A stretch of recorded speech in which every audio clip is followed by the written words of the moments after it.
obviously, people go there and use like Kickstarter, Indiegogo, and think of it like buying a product, which is not true.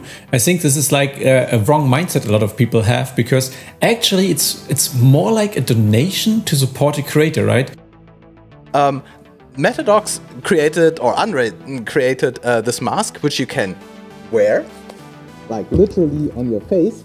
And this one will dampen or lower the volume of your voice, because it's like sound insulated. It has an integrated microphone, and you can put it with these head straps on your head. So you wear it, you can scream as loud as you like, and the neighbors and your wife will not be disturbed by this.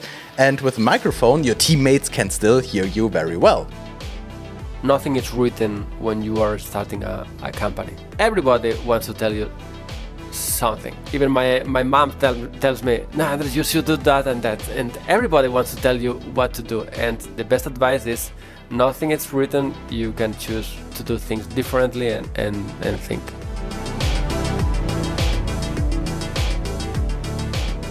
All right.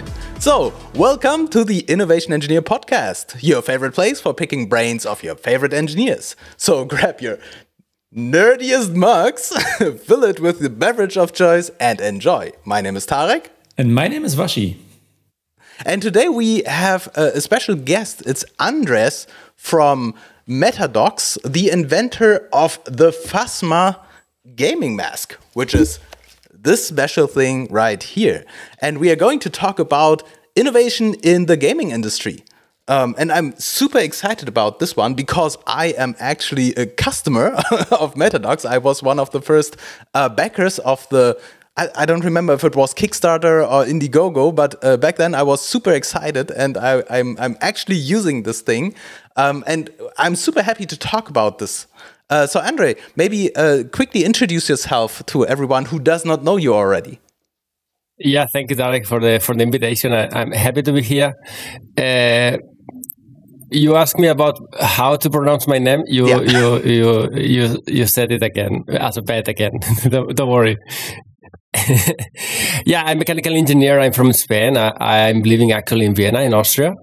And since 2 years ago, where I started like being a freelancer, I jumped into Metadox, the Metadox project, and we started working on the Phasma. And right now it's practically a big part of my life, and it's a big project, and it's going well.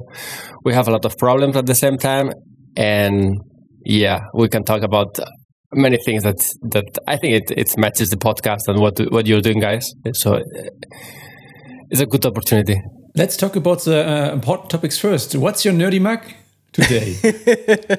Yeah, sorry. So for once, I actually upgraded, and since I spent the past 2 weeks in California and I also visited Disneyland, I grabbed this Mandalorian Mythosaur mug at one of the merch stores, and I thought I have to have this on my desk.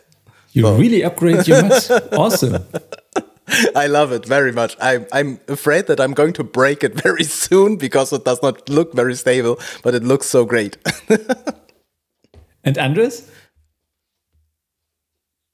Mine is a simple IKEA mug, which is what we can afford right now at Metadox. I also only have an IKEA cup right now because I'm on vacation right now, but I have a nerdy beverage in there. That's like a gingerbread flavored caffeinated hot chocolate. If you could follow up. Did you make this or did you buy this? Well, it's powder. So it's a special powder, okay, which is like gingerbread flavored caffeinated chocolate powder. And it's like with oat milk mixed with oat milk. Yeah, I didn't mention it. It's oat milk, actually. Okay. Yeah. then it's okay. Yeah. And by the way, this is also like a startup product, which the company was on German television. I think in USA it's the Shark Tank or Lion's Den or whatever country you're from. And Germany it's the Lion's Cave, I think, something like this. This is like also a startup product where some people said, yeah, we want to have like great beverage. We don't like coffee, but we want something with caffeine in there. So, and that's where this product comes from. And I think this is a good match actually to talk about a general problem a lot of us have today, especially you, Tarek, right? Yeah. Let me quickly sum up for everyone who has no idea what this thing is actually doing. Let me quickly explain to you why I actually needed this. So the idea is, if you are a gamer, or especially a gamer, and you play at a location where people require you to be quiet. For example, if your wife sleeps at the next room, or you have kids, or you have annoyed neighbors who do not like that you talk loudly on Discord, for example, with your teammates, then you have the problem that you either have to move, find a new apartment, or you have to be very, very quiet while gaming, and this is not the preferred choice. So Metadox created, or André created this mask, which you can wear, like literally on your face. And this one will dampen or lower the volume of your voice, because it's like sound insulated. It has an integrated microphone, and you can put it with these head straps on your head. So you wear it, you can scream as loud as you like, and the neighbors and your wife will not be disturbed by this. And with a microphone, your teammates can still hear you very well. So the idea sounds brilliant.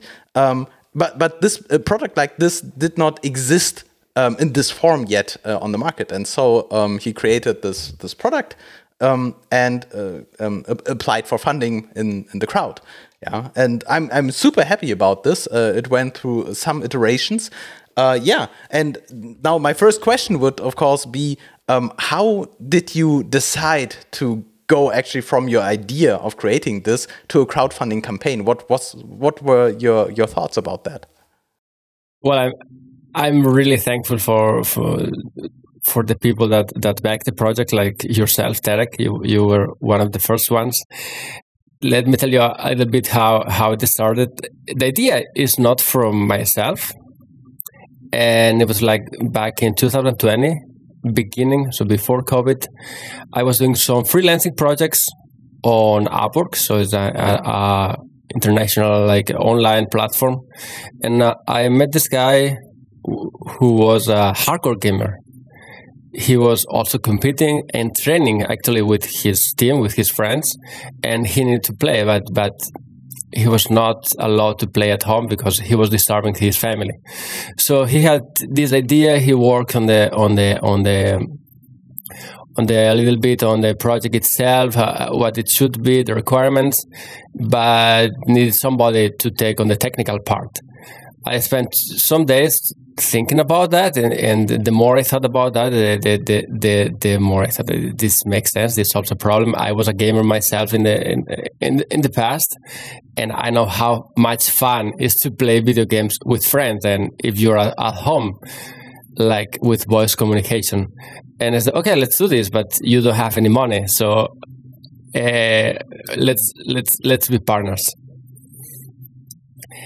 From then on, I started working on prototypes really early, and he went off of the project, so I took over like almost everything.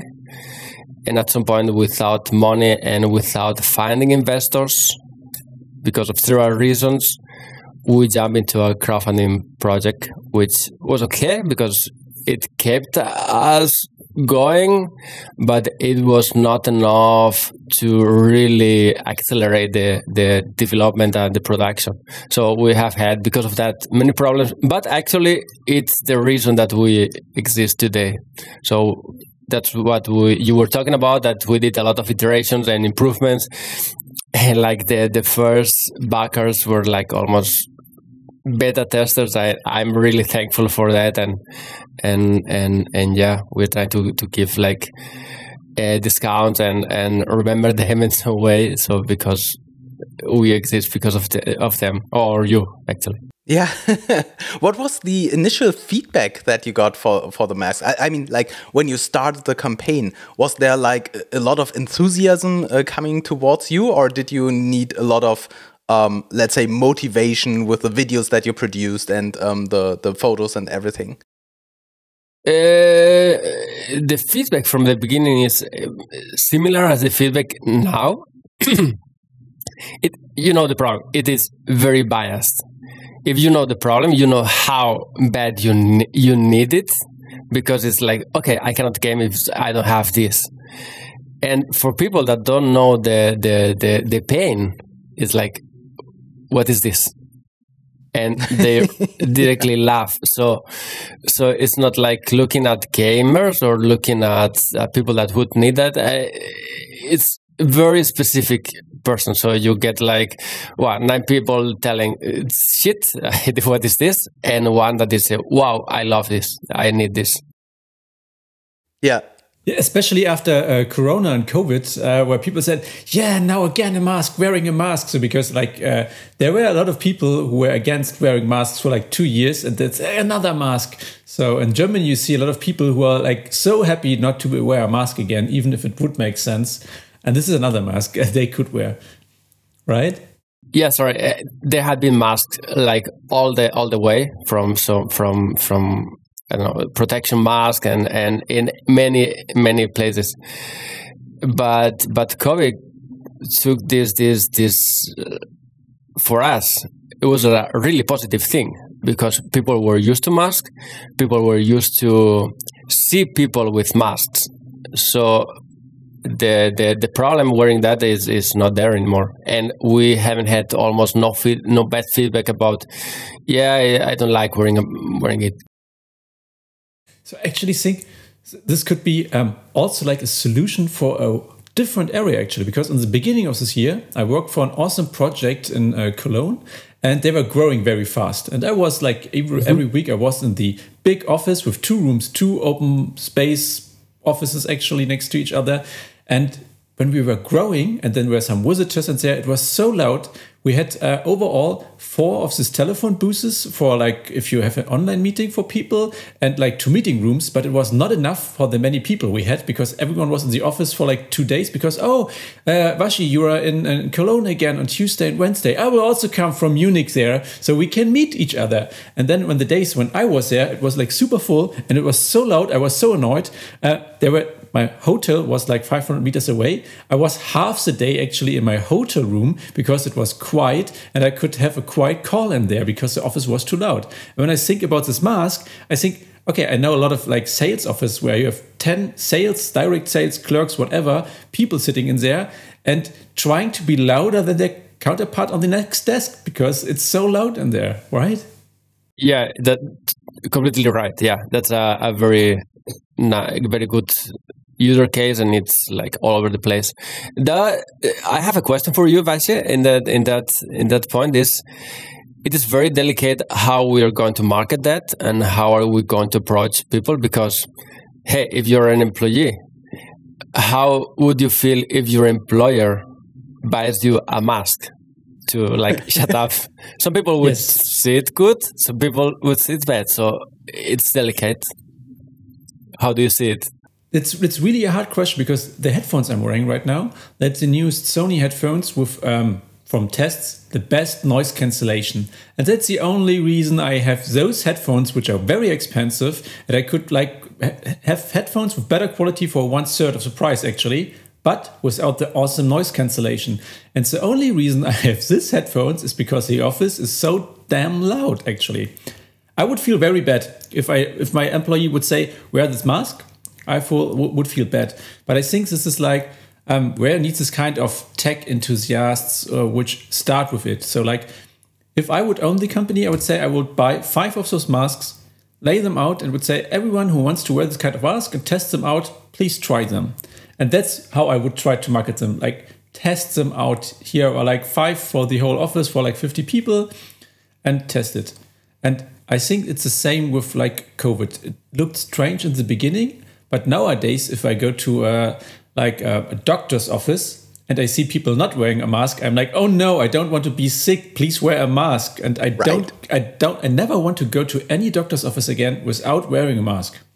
Absolutely. And I think this is a super important point because this was exactly my thought. When I saw the mask the first time, my first thought was, gaming, great thing, but I need this every day at the office because I work in a like large office with a lot of people, and we have exactly this problem. People have to be very quiet on the phone because there are sitting 50 people around and everybody is loud. So this is actually a great business application. But you're of course right. If my boss says, here is a mask, wear this is now like a mandatory, this is a very, very bad thing. But my thought was, for whom is it? When I'm wearing noise-canceling headphones, then this is for my benefit because I do not get disturbed by the others by blocking the noise from the others. When I wear this mask, it is for the benefit of everyone around me. This does not benefit me. I can scream into my phone and it does not disturb me. It disturbs everybody else. And so the same consideration, if I disturb my wife, I could say, I don't care, it's her problem, she has to move out because I want to play my game. But I do not want that, and so I want to wear this mask for her benefit. And the same at the office. If I want to be comfortable around everybody else by not disturbing them, then it is my intrinsic motivation to take measures to not disturb everybody else. So I do not benefit from the mask, but I benefit from not annoying everybody around me. And so it's kind of the same with the COVID mask, even though, of course, the FFP2 mask also protects me by filtering out some stuff from the air. But first of all, it was meant to not infecting everybody else around me. And so it's a matter of being considerate to everybody else. And so it is totally true. You should not force people to wear masks like that. But if you understand how valuable it is to block your own noise, and everybody would do this, this would be the perfect scenario. So everybody needs to keep in mind that with this mask, I'm protecting the other people from my noise, not the other way around. Tarek, if you disturb your wife, it's your problem. Yeah, she will tell. But now, this was, what this we are was doing, true.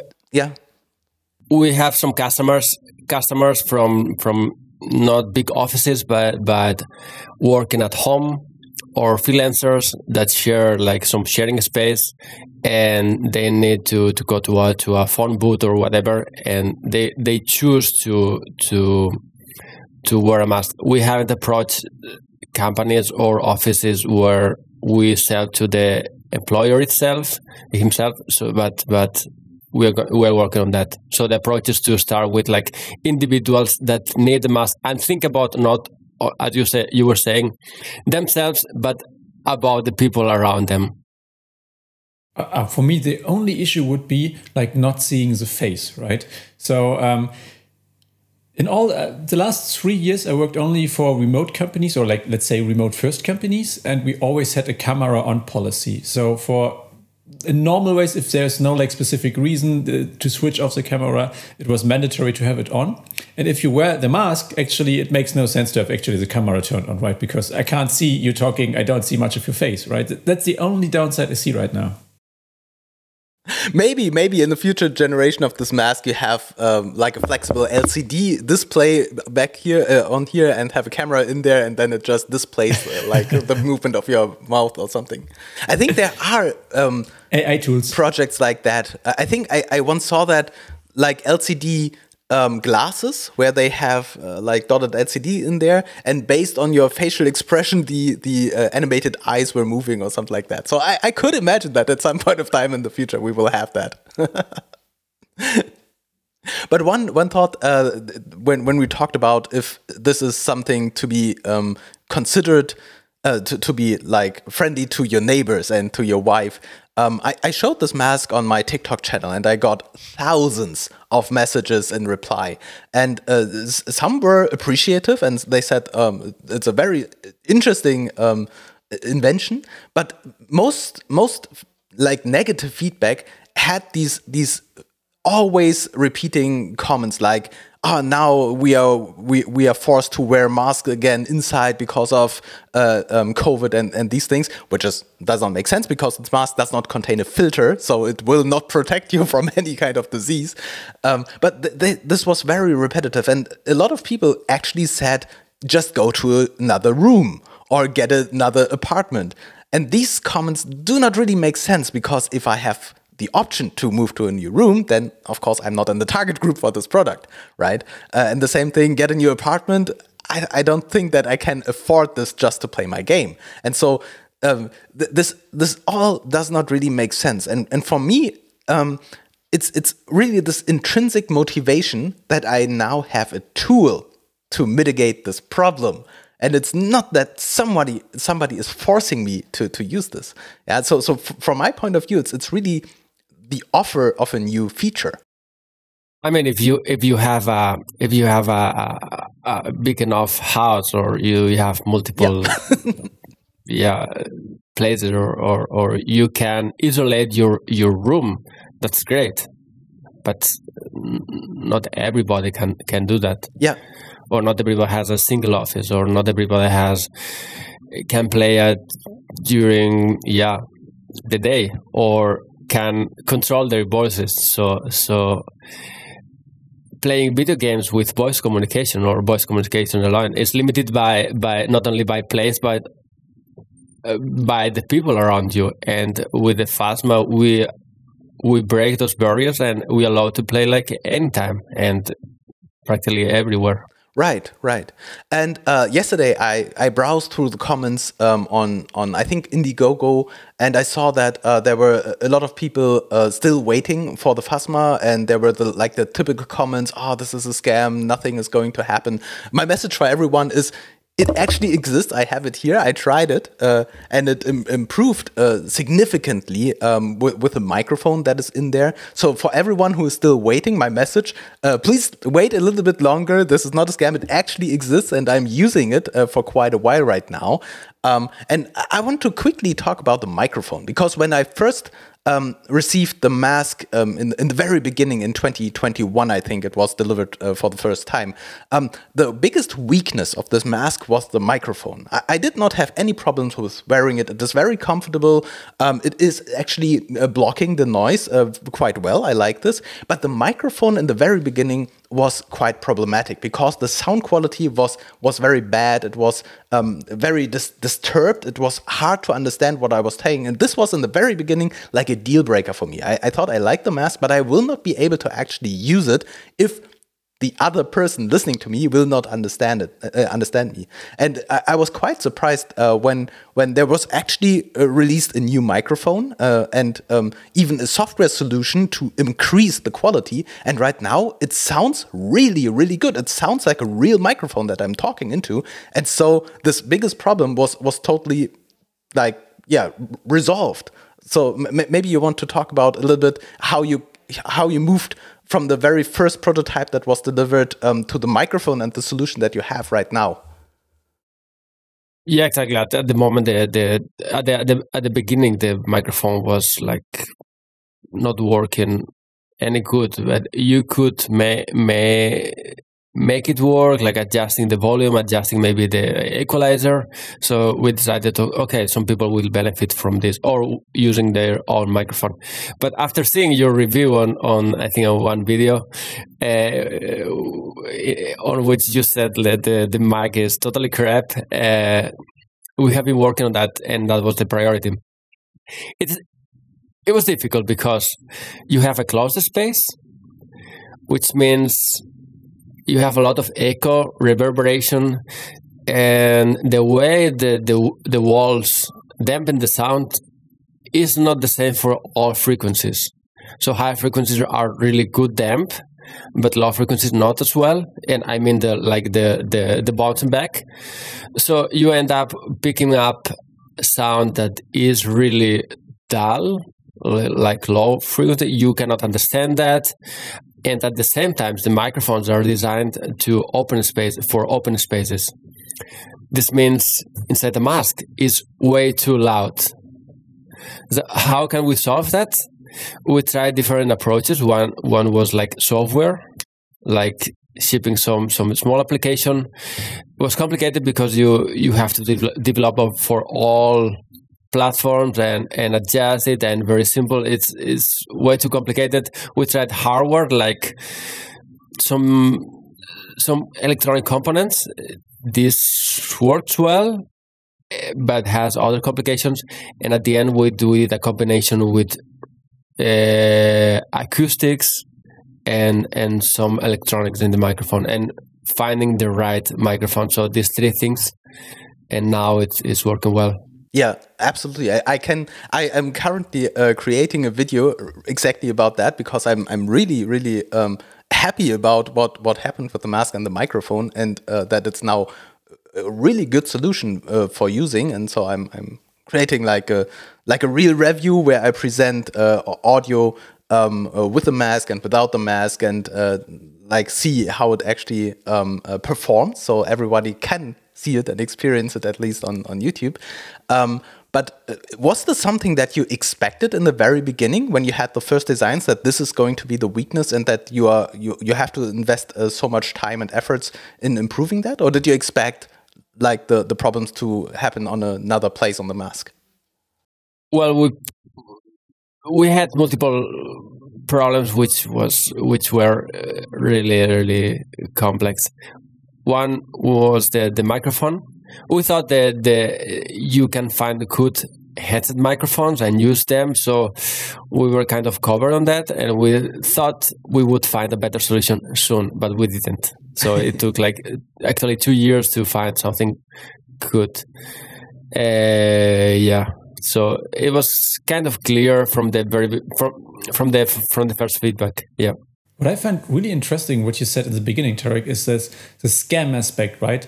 So I don't know what your experience with crowdfunding was up until now, but obviously people go there and use like Kickstarter, Indiegogo, and think of it like buying a product, which is not true. I think this is like a wrong mindset a lot of people have, because actually it's more like a donation to support a creator, right? So I saw back in the days when I like Kickstarter way more. Nowadays it's too polished for me. When there were this unpolished project, great ideas. For example, the first 3D printing pen, a pen where you had like this filament in there and you could like draw in 3D. That's the stuff I supported. Or like video games, like a game in the style of an old Game Boy game, which I think was awesome. It was delivered, it was great. And I was like, why did so few people play this awesome game? Because I think the aesthetics did not like appeal to many people, but it appealed to me. I supported the game, I got it, I loved it, and great. And I think this game would never have been made without support like mine, because no studio would found it, and the people who made the game would maybe not have the money. But obviously, there are a lot of projects which just fail. I don't know statistics, I didn't look it up, but I think at least 2 video games I founded never got published. I'm still waiting for some since 2018, like 5 years. Maybe they will be released, maybe they won't. Obviously, I did fund these Double Fine games like Broken Age, like this Monkey Island creator game quasi, which was not good, by the way. It was nice, but it was not a good game. But I did fund it. So what was your experience actually, both to you, Andrés, and to you, Tarek, actually, with crowdfunding? Because I always have had the attitude, supporting the creators, I'm not sure if I will ever get the product, right? Yeah, from my side, you can find some negative comments and people that saying it's a scam. It's understandable because we expected to ship much earlier and we promised that, but the main experience is really positive, and people are, like you're saying, Vashi so they take it like almost a donation, and they are really grateful about that. They give like good feedback and they understand it's well, and they want to help really. So this happens like behind the scenes maybe, and a lot of private messages, and you don't see it, but you see like the negative comments. So yeah. My experience is really positive, and it's not like normal buyers, but you really have backers on their end, and it's really great for small companies like us. Yeah, and I think if you carefully read the terms and conditions that you have on these crowdfunding platforms, they literally say that it is not guaranteed that these projects will work out. If it's cancelled before the goal is reached, then you get like a refund. But apart from that, you support the creators. And if the project fails, this is always an opportunity, like a possibility, as you have when you buy stocks, for example. You never have the guarantee that you get something in return. And these perks that you get is a thank you if the project actually succeeds. And I literally have like a statistic for myself, because I was quite active on Kickstarter and Indiegogo, and I think I supported 5 or 6 of these innovative hardware projects. For example, I backed like a smart mirror that can display while you see yourself in the mirror certain like smart home features and news and everything. It looks so great. I backed a headset that was measuring your brain waves, and I was hoping for an API that I can then control, for example, a video game with my thoughts. The prototype that they did looked very good, and I backed it. And there were some more projects, and really, my open feedback, the Phasma mask is the only project where I, in the end, received a working product, a working prototype, something that I was actually able to use. With all the other projects, I also felt scammed, because in the end, the money was gone and I got nothing in return. And usually the reply was, yeah, we were talking about with our partners in China, for example, who had to deliver certain electronics or plastic parts or stuff, and it failed and the money was gone. So I'm not sure if they just say this to keep the money, but I think it is quite possible that these things are happening, because it's just realistic. It's a very complex thing to get parts delivered from a factory in China or something. And what do you do if it does not work? And so statistically, it is true that a lot of these projects on these crowdfunding platforms, they fail and you might lose your money. And that's why I'm especially thankful that this particular project did not fail and actually kind of worked out. It's not a product that you find now in stores. It's not like, for example, here, like Keychron. Keychron, yeah, Keychron yes. is like the most, I think, most successful Kickstarter campaign ever. They said, we create like a keyboard from enthusiasts for enthusiasts, and right now I think it's on the top of every review of the best mechanical keyboards. Like, this is a crazy story from a crowdfunding campaign to a product that you find now like everywhere on kind of any developer's desktop. So Phasma is not there yet, but it actually exists, and a lot of people have this product at their homes. I'm happy that you think like that. I think I can't believe the excuses that they put you the partner suppliers, because that's complicated. I heard of, I think it was like a keyboard or a gaming or a mouse, something like that, from a podcast as well, and they did a good Kickstarter campaign. They got like something like $300,000, and they needed like 3 times that to fulfill the backers, like almost 1 million. And after all this pain, after getting like investments and putting money themselves, it didn't work out so well, and they shipped like almost a big part, not everybody, but to everybody, and they had to stop the project. So it's really complex especially for hardware projects. Exactly. How do you produce a Phasma? Did you also buy like parts in China? Is there a supplier who does everything for you? Where do you get your parts from? Your microphones, your electronics and stuff? We do it almost by hand right now. And and we source the things like little by little. We are now really outsourcing more components, but still we do the assembly. This means at the beginning we did it like ourselves, like in a garage, practically in a small place, and this is really complex.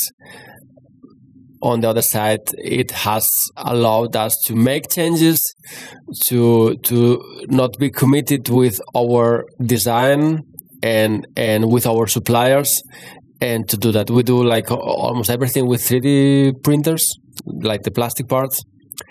And now we are outsourcing because they work well. But until now, we were able to make changes from one day to the next, and that's great.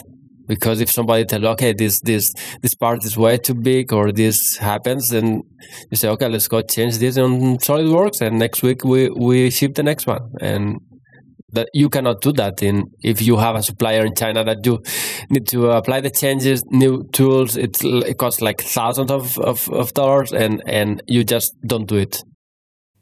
But how many? And even in big companies, that's one thing that you say, okay, it's a good product, but then you get the reviews from the from the customers, and they say, okay, how are we supposed to change that? Because we have our supply chains, design, everything works like that, production. And say, okay, let's keep it for the next version. Maybe Apple say, okay, let's stop everything, and we do another iteration, and we spend like, I don't know how many millions, but not many companies can do that like as detailed. Yeah, but how many open orders do you have which you need to fulfill right now, around rough estimate? We are back. It takes like 2 months for us now.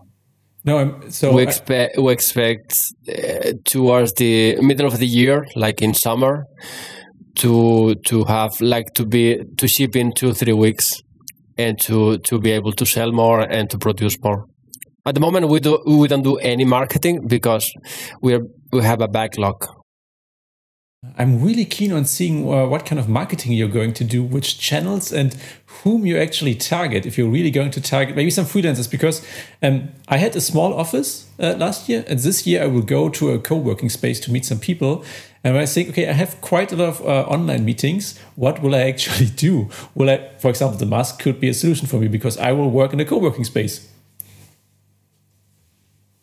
Yeah. For me, the same. And to be honest, please. No, I just wanted to say I like being a little bit provocative in terms of being the innovation engineer, and so I'm very keen to my first meeting where I'm going to wear this on camera and just to see the reaction of everyone. But I think I'm quite proud of taking measures to improve the quality of working in this co-working space. So I'm not afraid of using that.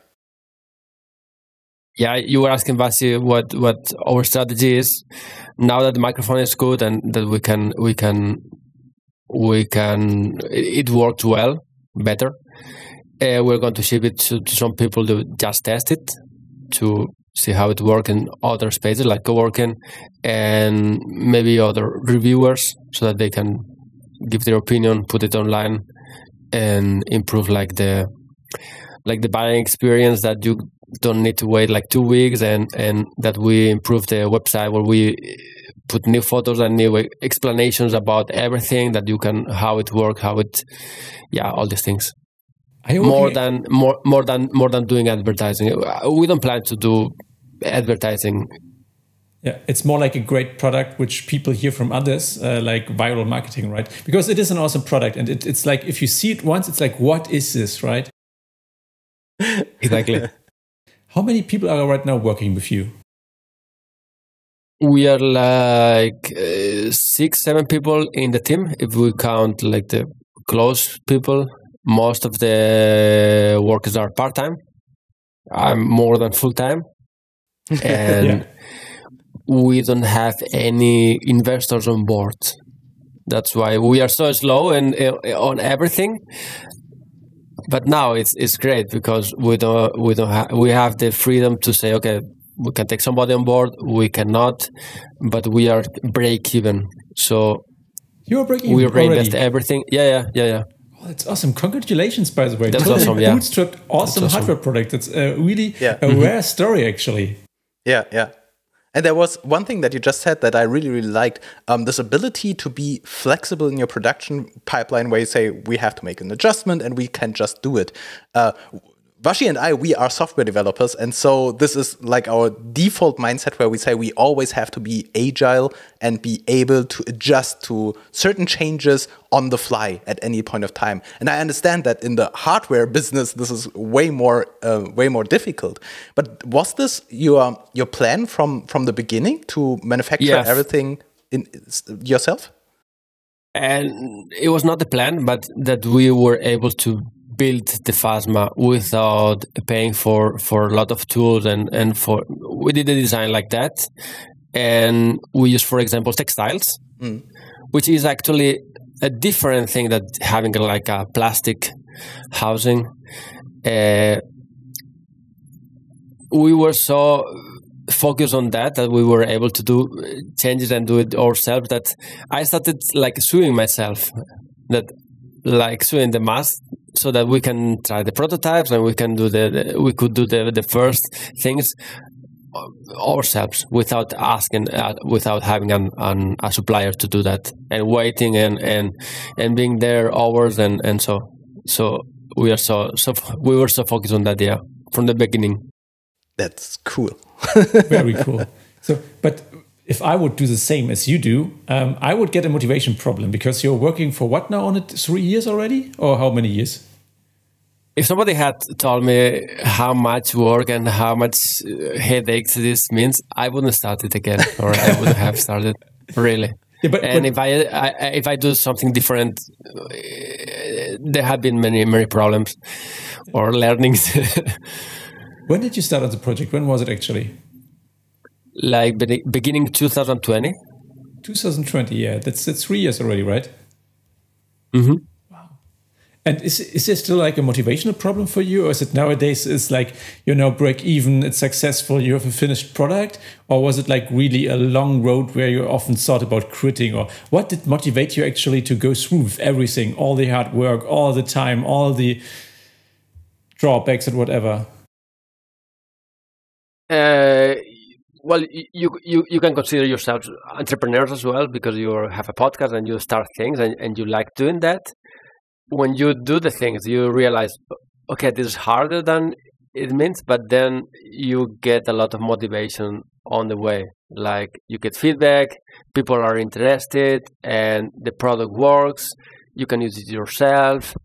You have the freedom to do whatever you want. So it kind of balances with all the hard work, all the hours, all the problems, all the financial, yeah. You said use it yourself. Do you use your own, like eat your own dog food? Do you use your masks on a daily basis? Do you do online meetings with others and use a mask? A little kid at home, so I use it from time to time, yeah. Yeah. But I have enough. I have enough space, or I don't short so much. I use it so often. Yeah, me too. So I have like an apartment where I have my own office and guest room. So, and I have an awesome equipment in there, like even a great webcam and so on, because I like great audio quality as a remote engineer, right? But I remember the times when I played Left 4 Dead, and one of my friends was living in a one-room apartment with his girlfriend. And Left 4 Dead, if you don't know it, you need to talk. You have 4 players and you need to talk a lot. And it was like always, we were screaming. And he was like typing something like, oh, gosh, Stefan, say something. And he's like, bumble. Like really silent in his microphone, because his girlfriend was working shifts and he needed to be quiet, and we played all night. And it was like, oh no, is she there again? No, it doesn't make fun playing with you. Right, yeah. And nowadays, Elite Dangerous has voice-activated weapons, right? Yeah, I did not tell this in the beginning. I thought maybe a too long story. I have a little bit different use case, because I'm not screaming at people. I'm screaming literally at the computer, because my game of choice is Elite Dangerous, a space simulation.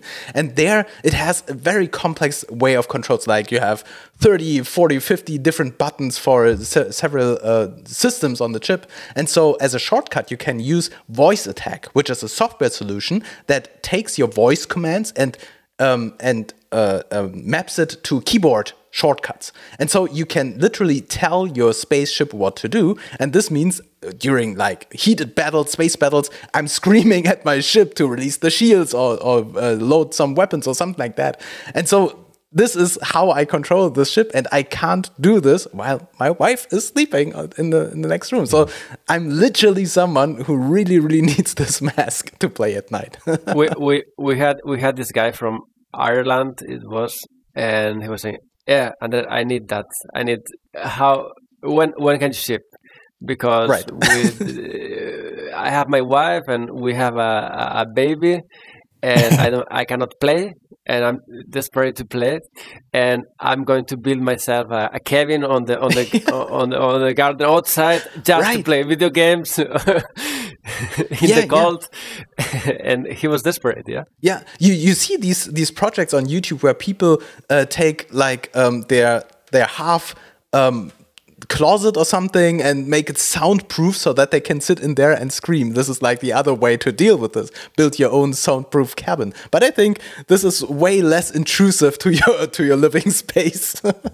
Yes, and it's portable, right? Yes, so you can use it in different locations.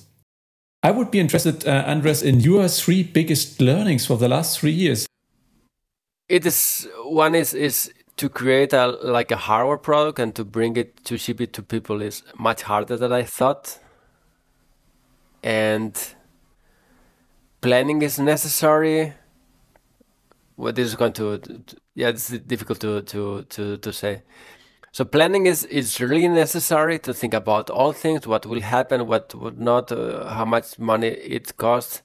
But at the same time, it's very important to move fast. Yeah, I think one important thing that I have learned to move forward and to improve the design and move forward is to start things as soon as possible. Which means if you can start like doing a prototype with a 3D printer, do it as soon as possible, and it's much easier to see if it works or if not once you have something in hand, or if you have you want to think about something, find somebody that can help you, or some advisor. The other thing is it's complicated to get a team that works, and that's something that is more complicated than I thought. You'd asked me about 3. I think the third one, I would say that there are many things that are written in books that are true, and I would recommend to consider that. Like, yeah, I have learned a lot from what I have read, what I have listened, and so sorry that I cannot bring you precise examples. I'm thinking about that, and yeah, I can tell you like one of the best things that somebody told me is that nothing is written when you are starting a company. So you get a lot of you should do that, and you can do that, and you can use that, and you could do it this way, and everybody wants to tell you something. Even your best friends, you say, okay, I'm working for this for 2 years or 3 years, and they say, Andrés, you should do that, and you should market that. And even my mom tells me, no, Andrés, you should do that and that, and everybody wants to tell you what to do. And the best advice is nothing is written. You can choose to do things differently and think in another way.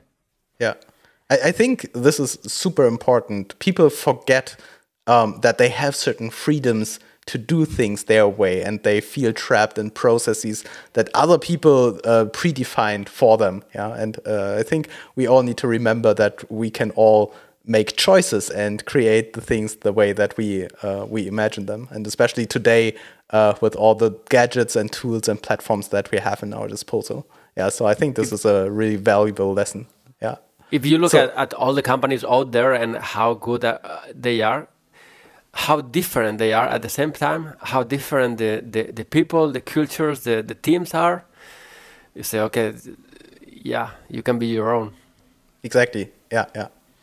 Yeah, so thank you so much for your time and all the insights that you gave us. I wish you all the best for Metadox and the Phasma, and I'm looking forward to the next iterations and the next improvements. I personally, I really like it, and my message to everyone who is involved in this project is good luck and keep going. I really, really like it. And so let's see, maybe in a certain distant future, we can talk again and talk about the latest developments. Yeah, thank you, Tarek. Happy to be here, and I will be happy to be again. Amazing. So have a great day. You too. Bye. Bye.